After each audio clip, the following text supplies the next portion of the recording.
Hey, hey, good morning. Thank you for starting your week with us. It's a Monday in October, so you know what that means. A lot to get into here on First Take, especially today. We're all here in studio. Skip Bayless, Stephen A. Smith.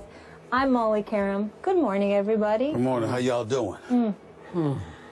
I'm going to shake your hand now because I got an idea. I won't want to shake it in a couple of minutes. I can't let you. You can't? Because I don't want you to get sick. You know I'm Oh, you're sick? Exactly. Oh, I could have gotten you sick, but I looked out. And I didn't do that. You got me sicking up last night. Appreciate that. But yeah, with those tweets. Yeah, I cannot promise, even on a day like today, that I'm not going to make you sick. Because I must tell you, I am looking forward to today's show, especially with this subject. Well, I shouldn't say especially. This comes second today. The stage is yours. But I can't wait for this one either. All right, gentlemen, let's do it. The Cowboys losing the Superdome in overtime thanks to C.J. Spiller's 80-yard TD reception. Stephen A. Smith, what happened to those Cowboys? I mean this affectionately. I want to make sure we all understand that I certainly don't wish, physical harm on anybody when I'm making jokes about the Dallas Cowboys in the interest of just making sure we get that out the way. When I call them an accident waiting to happen, I'm just saying what can go wrong will go wrong. I don't wish any harm on anybody. I don't wish Sean Lee to go down yet again with concussion issues. I don't wish Lance Dunbar to be out with an ACL and an MCL injury and probably out for the year. I don't wish bad things on the Dallas Cowboys in that regard. But I will acknowledge to you that when they lose, and they seem to reinvent ways to pull it off that way, it is somewhat comical to see, Skip Bayless. I'm thinking about a Dallas Cowboys team, Skip Bayless, that was, 91 yards away. They were 7 points down, and you had a backup quarterback in Brandon Weeden that needed to sit up there and drive this team down the field. I reminded you that it was the Saints. I did pick the Cowboys to win this game. You accused me of jinxing them. And you did. And I will openly confess that that's exactly what I did, and it's a beautiful thing to realize. I didn't wish to jinx them in that way where the injuries were taking place, but I did wish to jinx them in terms of the outcome. I'll openly confess that. But never in my wildest dreams, Skip Bayless, did I think that it would go down the way that it went down. For Brandon Weeden to drive them 91 yards. You understand? To connect with Williams on that TD pass in the right corner. To connect with him on a 24-yard pass before that, if I remember correctly. Cole Beasley and him hooked up on a 17-yard pass. Jason Witten and him hooked up on like a 29-yard pass. All of this went on in the same drive where Brandon Weeden, who had a relatively pedestrian game, didn't make any turnovers, but at the same time, there was nothing great about him up to this point. The dude showed up when it counted most, Skip Bayless.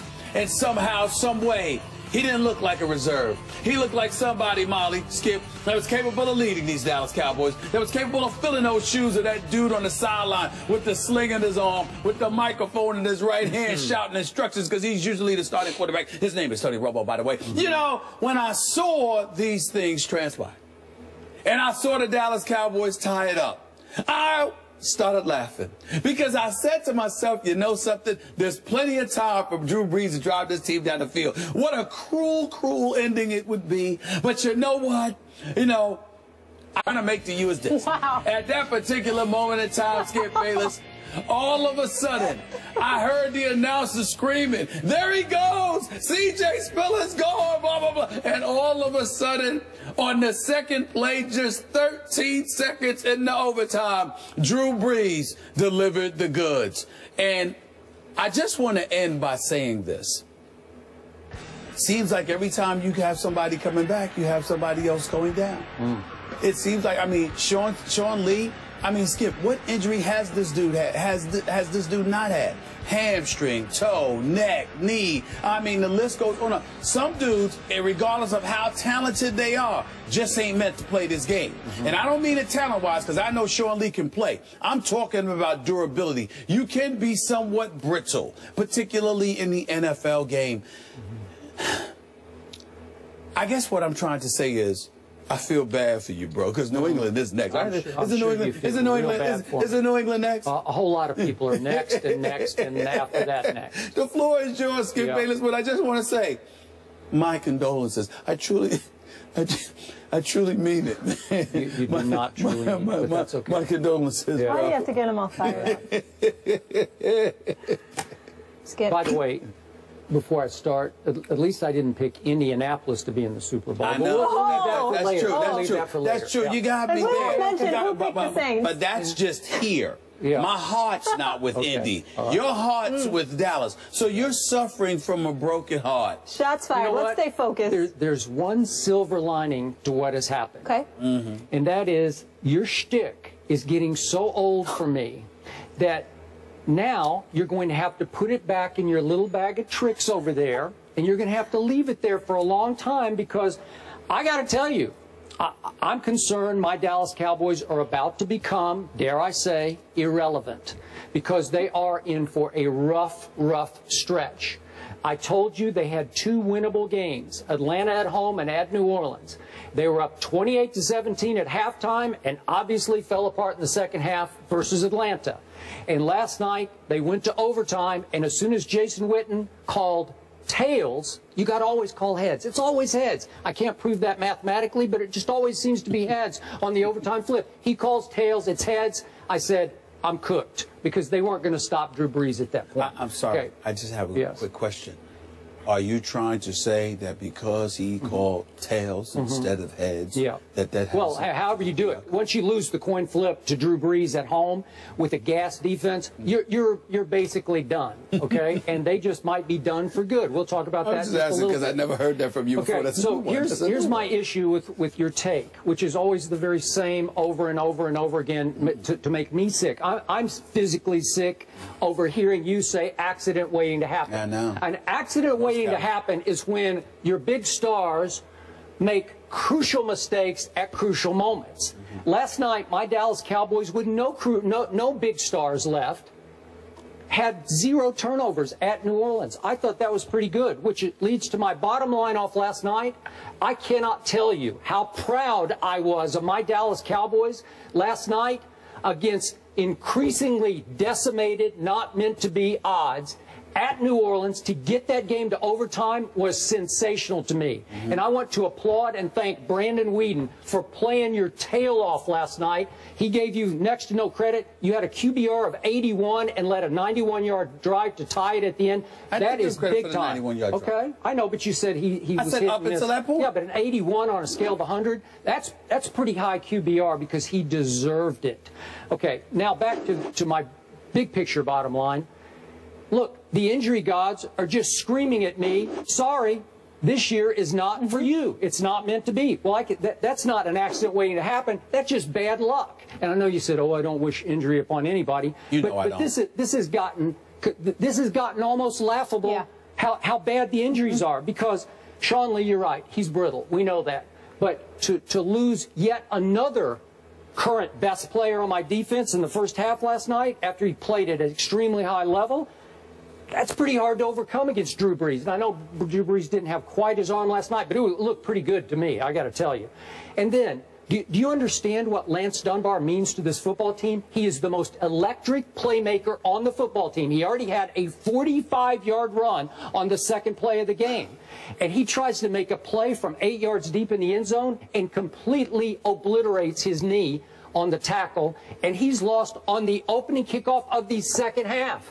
And I was like, to quote the great Don Meredith, turn out the lights, the party's over. But guess what Brandon Weeden did 2 series later? Wait a second. He goes bombs away to Bryce Butler. And I tried to tell you when they acquired him, he can fly. And he's 6'3". You know, he's a stud. He just needed to figure out how to play. And here he is, bombs away. And guess what happens? He gets hurt. He pulls his hamstring on this play. I thought he was going to score, and he couldn't go anymore, so he just stepped out of bounds. He should have scored. Well, that would have made it 17-10. That would have given me a little more cushion than 13-10 because, of course, they coughed at that point and ended up with a field goal. Well, 17-10 might have put a little more pressure on you and the Saints at that point. So then my quarterback obviously leads the drive. Game is tied. Their kicker did miss a field goal, but we gave them, with 12 men on the field, we had just given them a field goal a little early in the game, so I thought that was a wash. Then Jason Witten lose the overtime flip, and guess what happens on the first play of overtime, one that you omitted? Andrew Getchgar, who is my backup to Sean Lee, backup linebacker, gets picked on the play. I don't know if we have that one. He gets picked and just gets hammered. And he limps off the field. Okay, now you have to throw Damian Wilson, your third-string rookie linebacker, back into the game. He's a nickel linebacker. And you have to say, on the fly, who do you have? Who do you have? Oh, wait a second. I'm supposed to cover, oh, yeah, C.J. Spiller. And he's gone by, and before you even figured out what his assignment on the play was, and it's a home run, and the game is over. Well, what do you think is going to happen? Like, what can I do about that? My third-string rookie linebacker is trying to cover C.J. Spiller. That's just the injury god saying, I'm sorry. This one's not for you, Mr. Bayless. You're out this year. You're done. You know, well, I can't fight that. Tell me what I'm supposed to do. I can't. It's just one thing. Those aren't accidents waiting to happen. That's just saying this is not your year. This team, listen, if this team had stayed whole as it did most of last year, it would run away with this division. Trust me, it would win it by 2 games. I agree. Okay, now it's not only is it up for grabs, but my Cowboys are in danger of plummeting now into the cellar of the NFC East, and I know we're about to talk about that. Well, I appreciate your passion, and I'm definitely touched by you know, just the way you chronologized everything and pointing out the plethora of injuries that have taken place with the Dallas Cowboys. But I'd like you to keep in mind, and I'd ask you to keep in mind, Skip Bayless, that when I say that the Dallas Cowboys are an accident waiting to happen, I don't just leave that statement out there. I go about the business of articulating my positions in a very vivid manner so we can understand exactly where I'm coming from. I have repeatedly told you, since the day I started on this show, that when you look at the Dallas Cowboys, whatever can go wrong will go wrong. That is what I have said. I have gone on the record and said miraculous plays that work against them, injuries at inopportune times, bad plays at inopportune moments, etc., etc. I have repeatedly stated over and over and over again that something will go wrong with this organization, because when your foundation is what they have been about, then it's going to cost you. Yes, you paid, you listen to Tony Romo finally, and you got him an offensive line. But you know what? What about karma, Skip Bayless? What about sitting there and not, don't get me wrong, I understand that DeMarco Murray looks bad in Philadelphia, but he didn't look bad in Dallas. Well, you know what? Dunbar going down, I understand that. Whatever struggles Randall may have had, even though I think he's been okay.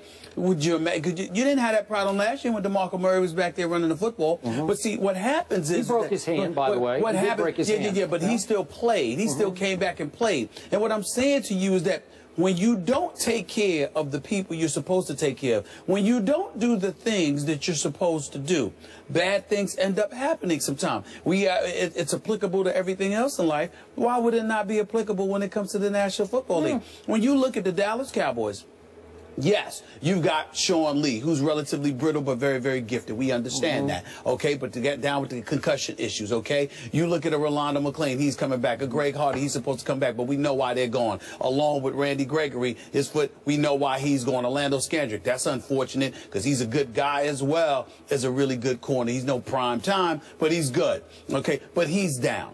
I'm just looking at it from the perspective of there was so much that went right with this team last year. All you had to do was be about the business of standing pat and coming back and going for it. But it's more hype, more bluster, more whatever you want to call it. And it interferes somehow, some way with what's going to transpire for the Dallas Cowboys. I could not have predicted anything specific was going to go down, but I have repeatedly told you when it's time for something to go wrong, it will, because the fabric of this organization that you love just ain't intact, and it continues to show. I'm going to say this again. I will give you interceptions, turnovers of any kind, block punts. You don't have to give me anything. I will give you playing down to an opponent that you should crush and losing a game you shouldn't lose, that's an accident waiting to happen. These happen to 2 or 3 teams every year. They just get decimated. I'm not sure. How about your Giants last year? Were they not just decimated? Yeah, the Cowboys don't have any of their big 3 this year from last season. Wait a minute. The New York Giants last year, they've always had injuries on their offensive line. They've always had injuries somewhere, but Victor Cruz went down last year. What I'm saying to you is that the Dallas Cowboys, you can sit there and give me whatever or not give me whatever you want.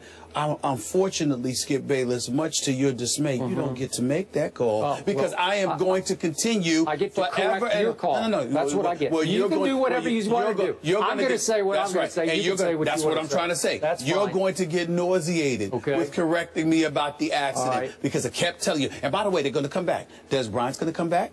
Tony Romo's You sure about that? I believe this. I'm just telling you what I believe. I think Tony Romo's going to come back. I think Des Bryant's going to come back. I think Greg Hardy and Brandon Gregory and Rolando McClain definitely back, I think they're going to be, I'm talking about not just return, but I think they're going to last. And right when you expect it, when you don't expect it, something's going to go wrong again because that's what happens with the Cowboys.